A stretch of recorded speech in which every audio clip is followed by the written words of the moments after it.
What is up, guys? It's Verns back again with another Supercoach video. This time it's the NBA Round 5 review. Honestly, pretty midweek from me. Scored a 1,048, lost 36 places to 2,590. Yeah, it honestly didn't feel like the greatest week, unfortunately. I knew I was performing a bit unders. The only positive we take from this is we did get the Supercoach Cup win. So shout out to our opponent there who really put us on ice. Look, a bit lucky from them. They weren't running Giannis, so because of me not having Giannis and Giannis being so expensive, it was an equivalent of they have one extra premium, but almost a second extra premium because he's so expensive. The only bounce back there was that they did run Derek White, who scored 50, so literally less than a rookie. So, I guess worked out. But yeah, very close match. Let's see if we can hopefully be a bit better going forward. So this is how the team looked for the week. Mitchell was obviously really good. Rollins actually someone I'm so keen on. Giannis goes down injured, which sucks. But Rollins straight after that back-to-back 30-point games. Like, oh, beautiful. This is perfect. His break even I think still pretty low. He's got a 4-game week. Yep, pretty low. 4-game week back-to-back. So he's going to be a good on-field for us, which we love. Yeah, worked out pretty well there. Jenkins did really well. I think a few good games and then a not so great game to end, but that's okay. Mitchell, good enough. We take a 66. Edgecombe didn't play his last game, but once again, I fielded my best players, so worked out. Jokic as a captain, oh my gosh, talk about a breezy week. Like, I just think the stress from my body once we had Jokic and I had him locked in as captain, so good, so good. Reed was really just a cash grab. He's made the cash, and now he needs to kind of just get straight out of the team. Didn't even make $1 million off that, so kind of a bad play. Would have been better off going for a Queen who scored well and having Queen on field, if anything. So a bit disappointing there. I'm going to have to focus on Queen now this week. Barnes, yeah, good enough. We'll take it. He's got a good fixture, so we take it. Nuppel, obviously, what a gun. This guy is literally playing at a premium level, playing $5 million underpriced at minimum right now. So he's just going to stay on the board and keep slapping it, saying that he's got a 3-game week, so we'll work it out. Grizzlies do have a 4-game week, so maybe I flip him, but he's just performing so well, it's hard to not play him. Giannis obviously injured. Avija, a 4-point game to finish, but had like a 40-something point game the game before, so 2 games together, about basically 50 points, evens out, so that's why we get a decent score. Flag, I didn't actually run him on field, so really good. He underperformed in the sense that a lot of my opponents had him, and I'm sure a lot of people had him on field, and didn't have the greatest week, so we take that. And then Kalkbrenner, obviously brought him in 2 weeks ago, gets injured, potentially going to play this week. It's not a long-term injury, so hopefully he gets up. But yeah, I guess that's the team. What I want to be doing for my trades is Reed kind of needs to go out. Adetokounmpo probably needs to go out here. Mitchell comes into a slow run on his fixture, so he goes out. But if we do just look at the premium, we do need to look at these break evens. And yeah, when we look across the board at break evens, the most obvious ones is, yeah, Reed needs to be addressed. Kalkbrenner actually kind of evens out, but I think he's good enough that you could hold on to him because he's clearly underpriced. And then Cowan, yeah, pretty high break even there as well. So yeah, I could hold Mitchell with his break even. I could, but OKC have the worst run possible coming up, and he does have a lot of money on his head, so he's a good trade out target right now. The other thing, I guess, I could go. Yeah, let's just play around with this for a bit. So we'll go Adetokounmpo obviously goes out. That's super obvious. Reed needs to go out. My mistake there. Probably not the best play bringing in Reed.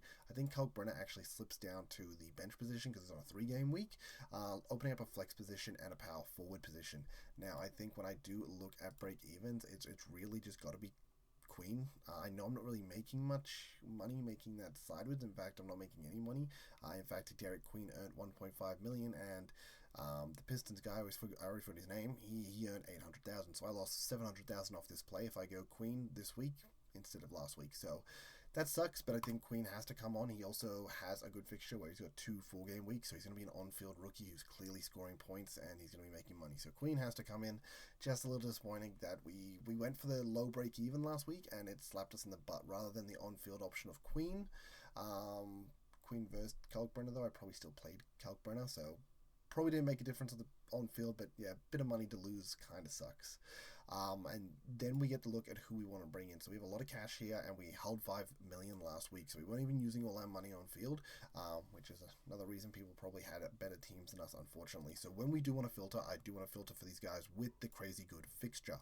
Now, these are the teams with that really good fixture. I do have it over here, so I've haven't done the cross out on this one actually. I definitely crossed it out on one. Can I just open image in new tab? Yeah, cool. Let's just open it here. So this is the fixture in reality, and when we look at this, you see Detroit's got, so basically every team in the league, except for a few, have a 3-4 week. There's a couple with a 2-4 week, so you don't want Orlando players, you don't want Washington players, and OKC actually have a 2-3 week. So they're the three worst teams. You don't want them if possible. And if you do have them, then you're at least slipping them to your bench. Then we've got some double 4-game week players who we want to target.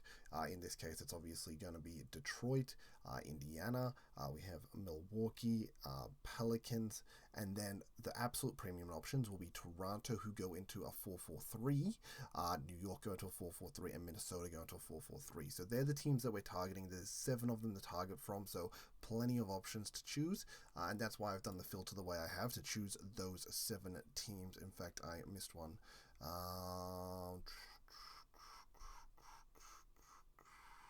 Oh yeah, Milwaukee technically as well. Yeah, they have the 2-3 as well.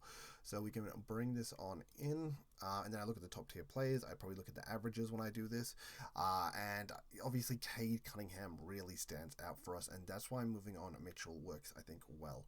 I think why it will go is I do want to go Cat for the highest ceiling, someone that has been averaging really, really well, even with some subpar games in there. And the thing is, I have so much money. If I'm going Mitchell out, I can get 2 top-end guys. So that's why I'm thinking Cunningham and Cat. I don't know if I'll be actually able to afford them all. So for now, let's throw Cat in. Let's trade out Mitchell. And we miss Cunningham by a fraction, which is a bit disappointing. So, I mean, when we look at this, what are the other options I can go for instead? Technically, I could move Kalkbrenner to the Detroit rookie, but I believe in Kalkbrenner more to actually bring it back and make more money while sitting there. We obviously have options like Anthony Edwards. I'm not really sold on many of these guys when I look at them. They just don't jump out to me as the guys I want. And then that does come in, do I bring Queen in? Because I could go someone cheaper than Queen to get the 2 premiums I want. And Queen's already quite expensive. But as I mentioned, the on-field presence I think he's going to have will make him worthwhile.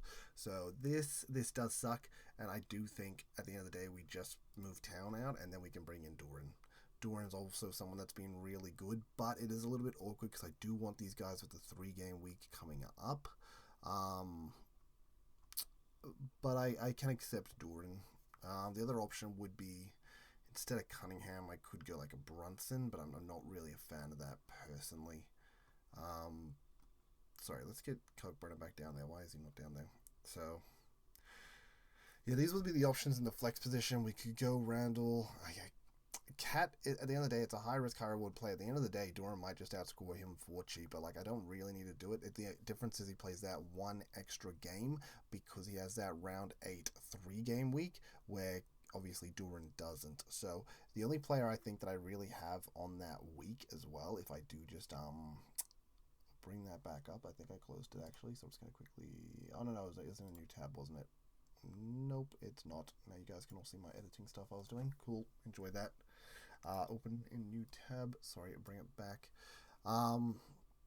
So what have we got? We got Atlanta. We don't have any Atlanta players. We don't have any Chicago players. We don't have any Houston players. We don't have any Miami players. We don't have any Minnesota players. We don't have any Knicks players. Don't have any Sacramento players. Don't have any. Yeah, we have 1 Toronto player. We literally have 1 player in that week that's going to have a 3-game week. So I really should be getting in guys that have that better fixture. I think going Brunson and Cat is pretty bad. I definitely don't like the sound of that. It also forced Jensen on field. Oh no, I could move Mitchell down. Yeah, not a fan of that. Not a fan of that. Cunningham clearly the better player too. Funny enough, I could actually get them both. I could go Doran and Cat rather than Cunningham. Wow, that's kind of wild because I can go Mitchell up, go Barnes down. Hello, Barnes, please go down. Great. Mitchell then subs into the shooting guard position, which then leaves me in a position to go Doran at center. And Avicii goes down, and then Cat at power forward. And that's probably a bit weird. People are probably going to look at that and think, wow, It's a bit wacky, Vern, but I don't mind it. I don't mind it bringing in both the big dogs. So we got 4 game week, 4 game week. Edgecombe, if he's actually injured, do I need to go him out instead of Williams? AJ Mitchell's, that is. I don't think I can. If I go him out instead of AJ Mitchell, it's not good for what I can afford. Shepherd, you have a 3 game week. I'll probably just throw him on field at least. I don't know if that's correct. Vija 4 game week, Nuppel 3 game week. I could move on this way to get a 4 game week out of Cowan. 4 game week, 4 game week, 4 game week. So then what? Full 4 game week with Jokic on a 3 and Shepherd on a 3. So and Mitchell on a 3. So I've got 3 players on a 3 and the rest on 4, which is still pretty strong. You know, for the Supercoach Cup, you want to continuously put out good players, and that's why we target the fixture. So each week we always have a good enough week. So I think that's not bad. As I said, can I actually change Edgecombe to Mitchell, or is that not enough funds? Nah, not enough funds. Okay, so it has to go this way. Look, I think that's good enough. I think I would like Cade Cunningham, and I think I would captain Cade if I had him. But without him, I think I just go for Jokic as the captain. I don't feel comfortable enough with these other guys to actually do it. And I think there's Jokic has clearly shown he's good enough that on a 3 game week, he can still put out a 130. Meaning these other guys who can maybe get me 120 on a 4 game week, it's just not good enough. So I think this is how the team's going to look for the week. It's looking okay. I don't think that looks too terrible. I think we still have a lot of good 4 game week players, and that is because we've been playing the fixture game, so we can hopefully keep up what we're doing. Hopefully. But yeah, I think that's the team. I don't really want to burn a boost, so I think we'll accept it for what it is. If Edgecombe just ends up not playing, then it is what it is. I mean, I'm pretty sure it's a short-term injury, so even if Kalkbrenner and Edgecombe only come back for 1 or 2 games, at the end of the day, they're on the bench. They just need to make money, and then they're good on-field options the following week. So that's not really that big of a deal. So yeah, I think I'm happy enough with this. I think the team's traveling along nice enough. It would be great. I mean, there's obviously some other players that have been really good that I just didn't go because of fixtures or because of potentially injury risk. But look, I think the team's looking good. I think we're heading in the right direction. Cat has quite a high break even that he probably won't make, but he's going to be in our team for 3 weeks straight. So hopefully if he can perform over those 3 weeks, then at the end of the day, we may not lose money. It'd be great if we end up making money, but even if he just stabilizes the sort of money he's at, that's no problem. It means he's still scoring quite well because he's at a good price, meaning he's scoring quite well on a good fixture. We take that every day of the week. But yeah, I think I'll lock that on in team. Wish me luck going forward. Once again, I'm late to a rookie and queen, which is just very disappointing. But it is what it is. We did have Boz obviously talking about some really good rookie options at the end of the podcast that we kind of missed earlier. But yeah, definitely jump over to Supercoach Swordplay. We will be putting that up. If not, that should be up before this. And Boz just goes through some great information there. Definitely helps me with my picks for this week. Anyway, guys, till next time. Peace. Later.